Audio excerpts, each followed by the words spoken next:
टूट जाएगा। हवेली झोपड़ी सबका मुकद्दर फूट जाएगा। अगर ये साथ हिंदू और मुस्लिम छूट जाएगा, दुआ करो ये प्यार के रिश्ते रहे कायम। ये रिश्ते टूट जाएंगे तो भारत टूट जाएगा। जोरदार तालियां आज आप एक सभा के लिए बजा रही। वक्त बहुत कम है और मेरे राजनीतिक गुरु प्रदीप दादा पवार यहां पर मौजूद है। आज हमको उनको भी सुनना है। मैं सिर्फ 2-3 चीजें आपके सामने कहूंगा। आज देखें आपके कितना प्यारा मंजर लग रहा है कि यहां पर सारे धर्म के लोग मौजूद हैं और मैं समझता हूं कि भारतीय जनता पार्टी ये नहीं चाहती है कि सारे धर्म के लोग इस तरीके से हिंदुस्तान में आबाद रहे। भारतीय जनता पार्टी जिसको हमने नाम दिया है भारत जलाओ पार्टी, कि ये लोग चाहते हैं कि जो राष्ट्रीय एकता यहां पर नजर आ रही है, प्यार का, अमन का, एकता का, शांतता का माहौल नजर आ रहा है, भारतीय जनता पार्टी ये नहीं चाहती है। इसीलिए आप देखिए कि नरेंद्र जी मोदी, हम बड़े प्यार से उनका नाम ले रहे हैं, मगर अफसोस होता है कि पंत प्रधान की कुर्सी पर बैठने वाला शख्स इस तरीके से निचली लेवल की जबान इस्तेमाल कर रहा है। नरेंद्र मोदी जिनको हमारे रोजगार की बात करना चाहिए था, नरेंद्र जी मोदी जो पीएम हैं जिनको विकास की बात करना चाहिए था, आज वो नरेंद्र जी मोदी एकदम निचली लेवल की हिंदू मुसलमान की जबान इस्तेमाल कर रहे हैं। हम उनकी निंदा करते हैं। ये भारत देश जिसको आपके हमारे सबके पुरखों ने गोरे अंग्रेजों से बचाया था, गोरे अंग्रेजों को यहां से भगाया था, योगदान देकर, कुर्बानियां देकर, बलिदान देकर इस भारत देश को गोरे अंग्रेजों से बचाया था। आज मैं धर्मगुरु आपके सामने ये पैगाम दे रहा हूं कि हमारे पुरखों ने अंग्रेजों से इस देश को बचाया था, गोरे अंग्रेजों को यहां से भगाया था। दोस्तों, अब वक्त आ गया है कि काले अंग्रेजों से इस देश को बचाया है। ये काले अंग्रेज है जो नफरतें फैला रहे हैं, जो दुश्मनियां फैला रहे हैं। अच्छा, ख्वाब क्या देख रहे हैं? ख्वाब ये देख रहे हैं कि अब की बार 400 पार। लेकिन सुन लो मोदी जी, उद्धव जी ठाकरे ने बड़ा प्यारा नारा लगाया है कि अब की बार मोदी जी 400 पार नहीं, अब की बार मोदी जी और अमित शाह तड़ी पार। क्या हो गए भाई? देखो, दोनों में एक तो ओरिजिनल तड़ी पार है, अमित शाह क्या है? अरे बोलो ना, ओरिजिनल तड़ी पार है। अब अमित शाह के साथ साथ उद्धव जी ने, राहुल गांधी ने, महाविकास अघाड़ी ने, इंडिया अलायंस ने नारा लगाया है कि अब की बार भाजपा तड़ी पार। बोलो, अब की बार भाजपा तड़ी पार। जोर से बोलो, अब की बार भाजपा तड़ी पार, अब की बार भाजपा तड़ी पार। अच्छा, देखिए कितनी घटिया जबान इस्तेमाल कर रहे हैं कि कांग्रेस आएंगे भाई बहनों तो आपका मंगल सूत्र भी चला जाए। तो मैंने कहा मोदी जी, मंगल सूत्र तो कोरोना के पीरियड में भी गया।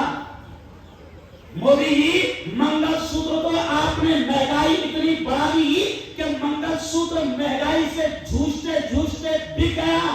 मोदी जी, मंगल सूत्र तो बेटों की और बच्चों के एजुकेशन की तारीफ के बीच होते होते बिक गया।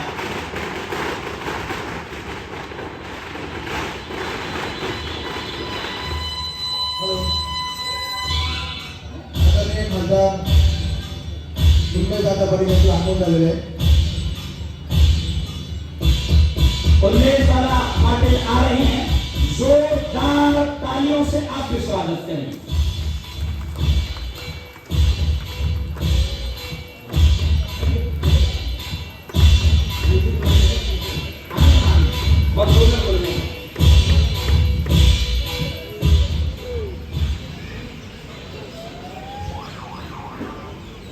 तो मैं ये कह रहा था कि मोदी जी को हम याद दिलाना चाहेंगे कि मोदी जी, मंगल सूत्र तो आपने एजुकेशन को, शिक्षण को, तालीम को इतना महंगा कर दिया कि हमारी बहनों का मंगलसूत्र जो है वो बच्चों की पढ़ाई की फीस भरते भरते बिक गया है। चलिए आइए बस 2 मुद्दे बोलकर, क्योंकि हमारे नेता भी यहाँ पर आए हैं, प्रदीप पवार साहब यहाँ पर आए हैं, इसलिए 2 मुद्दे कहकर मैं अपनी बात को खत्म करूंगा कि दोस्तों, इस देश को अगर आपको बचाना है तो नफरतें फैलाने वालों की सरकार को आपको दफन करना पड़ेगा। ये लोग नफरतें फैला रहे हैं, ये लोग दुश्मनियां फैला रहे हैं, इन लोगों के पास विकास के मुद्दे पर बात करने के लिए कुछ नहीं बचा है, इसलिए ये हिंदू मुसलमानों की बात कर रहे हैं। मैं आपसे ये कहता हूं कि दुनिया में अमन और प्यार के किस्से लिखेगा कौन? दुनिया में अमन प्यार के किस्से लिखेगा कौन? और आपस में कब मरेंगे तो आखिर बचेगा कौन? आपस में कब मरेंगे तो आखिर बचेगा कौन? और मैं मेरे हिंदू भाइयों से कहता हूं कि होंगे न तुम तो लाएंगे तुम सा कहां से हम, और होंगे ना हम तो आपको भाई कहेगा कौन? तो ये माहौल हमको बनाना है। और आखिर बात मैं कहूंगा कि मोदी जी 400 पार का सपना देख रहे हैं, लेकिन हमने भी तय कर लिया है कि अब की बार हम आपको कहीं पार करेंगे। बल्कि प्रदीप दादा पवार, मुझे हंसी आई कि ये बीजेपी वाले भी बड़े अजीब है, शमशान घाट की दीवार पर इन्होंने क्या लिखा? शमशान घाट की दीवार पर इन्होंने लिखा कि 2024 में मोदी जी आ रहे हैं। शमशान घाट की दीवार पर इन्होंने ये लिखा कि 2024 में मोदी जी आ रहे हैं। तो मैं भी बड़ा खुश हो गया कि चलो हो सकता है कि अब देश के अच्छे दिन, मैं बड़ा खुश हो गया। अच्छा, आप एक बात समझ लीजिए, आपके मोहल्ले में कुर्सियां बेचने वाला आता होगा कभी कभी, जो प्लास्टिक की कुर्सियां लाता है, तो दादा वो कुर्सी बेचने वाला भी ताई एक किनारा लगाता है 400 400 400 और आखिर में वो 150 में छोड़कर चला जाता है। चलिए आइए बस दो पंक्तियां मैं आपके सामने पढ़कर बात को खत्म करूंगा कि देखिए माहौल क्या बना है। हम क्या कह रहे हैं? ये कह रहे हैं कि मोदी जी की सरकार फिर आए, लेकिन दादा हम क्या कह रहे हैं? न आए तेरी सरकार, अरे रे बाबा ना बाबा, ना आए तेरी सरकार, अरे रे बाबा ना बाबा, हर जानिब हाहाकार, अरे रे बाबा ना बाबा। क्यों तेरी सरकार ना आए? वहां पे बढ़ गई है बेरोजगारी, नौकरी को मारा मारी, ले पुलिस दरोगा रिश्वत, हर जगह भ्रष्टाचारी, बिक जाते हैं थानेदार, अरे रे बाबा ना बाबा, ना आए तेरी सरकार, अरे रे बाबा ना बाबा।